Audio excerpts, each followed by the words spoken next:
আসো, ভিতরে আসো। এই হচ্ছে আমার রুম।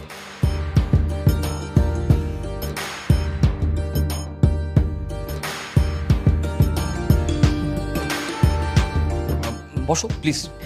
না, ইটস ওকে। বসে কথা বলো, বসো।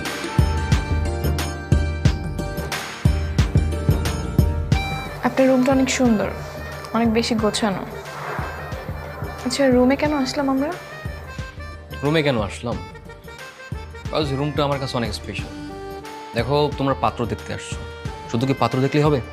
পাত্র দেখার সাথে সাথে পাত্রের বাড়ি ঘর, পাত্রের বেডরুম, পাত্রের ওয়াশরুম সব কিছু দেখতে হবে, তাই না?